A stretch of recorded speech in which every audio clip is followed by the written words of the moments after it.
क्योंकि नौजवान आपको आपकी हर गतिविधि को देखता है, ये आपको कैसे मदद करता है? पहली बात तो बहुत बहुत धन्यवाद सर यहाँ पे हम सबको बुलाने के लिए। सब लोगों ने फिट इंडिया मूवमेंट के बारे में बात करी और इसके फायदे इसके लाभ हमको रोज अपनी डेली लाइफ में किसी ना किसी तरीके से दिखते हैं। सबने अपने एक्सपीरियंसेस बताए। मिलिंद जी ने भी बहुत अच्छी बातें रखी। बहुत इंस्पिरेशनल उनका भी काम रहा है, उनकी जर्नी रही है पिछले कुछ सालों में। मैंने भी बहुत ऑब्जर्व किया है। और मेरे खुद के एक्सपीरियंस में सर एक ट्रांजिशन एक्सपीरियंस करने को मिला मुझे कि जिस जिस पीढ़ी में हम खेलना शुरू हुए और जो उस समय खेल की हमारी डिमांड्स थी, वो बहुत तेजी से बदली एक समय के बाद। और मुझे ये एक्सपीरियंस हुआ कि जो एक हमारा सिस्टम बन चुका था, हमारा एक रूटीन बन चुका था, वो हमारे खेल के डिमांड्स के लिए सही नहीं था और उसे बदलना जरूरी था। क्योंकि हमारा खेल बहुत तेजी से आगे बढ़ रहा था और मुझे ऐसा महसूस हुआ कि हम कुछ फिटनेस के पॉइंट ऑफ व्यू से पीछे छूट जा रहे थे। हमारी स्किल में कभी कोई प्रॉब्लम नहीं थी। तो स्वामी जी ने भी बात रखी, आपने भी बात करी, मिलिंद जी ने भी पहले बताया। जो सेल्फ रियलाइजेशन की बात है कि आपको खुद से रियलाइज हो कि मुझे क्या बदलना है अपने अंदर।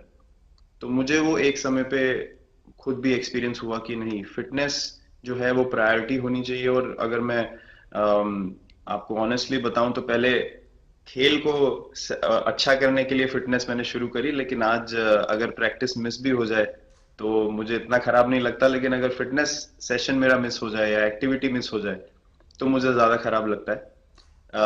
तो इसके फायदे जो हैं तो सर वो सबसे पहले आपको ये जो नया मंत्र जगा, तो दिल्ली के छोले भटूरे का ही बहुत दुखता हुआ होगा।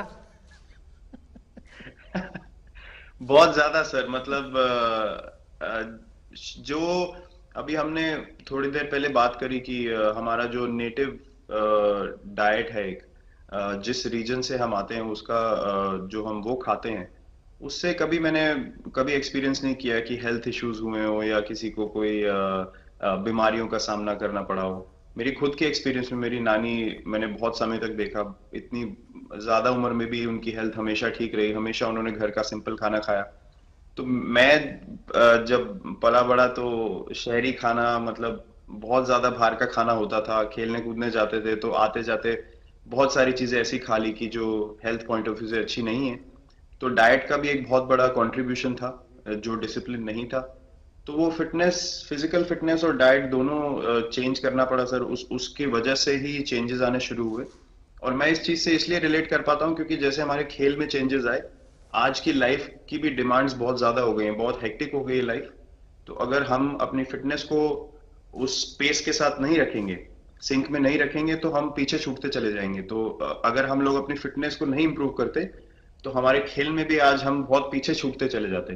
क्योंकि आप सिर्फ अपनी स्किल पे डिपेंड नहीं कर सकते। आपका जो मेंटल स्ट्रेंथ है, वो आपका शरीर कितना तंदुरुस्त है और आपका दिमाग कितना तंदुरुस्त है, उस दोनों का एक कॉम्बिनेशन साथ में चलता है। तो अगर मेरा शरीर सपोर्ट नहीं कर रहा है जो मेरा दिमाग सोच रहा है, तो मैं जो करना चाहता हूँ मैं नहीं कर पाऊंगा।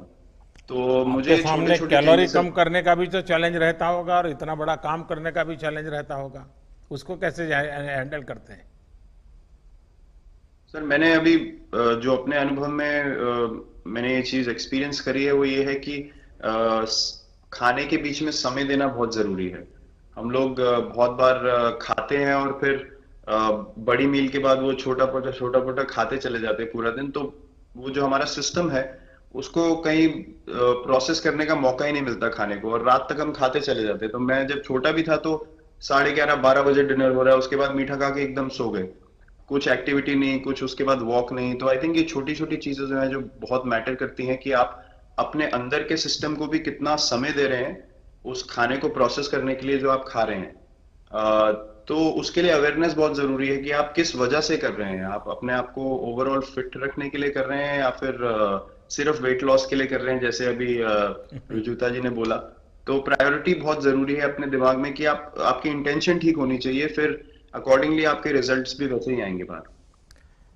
मैंने सुना है कि इन दिनों टीम के लिए एक योयो टेस्ट हो रहा है।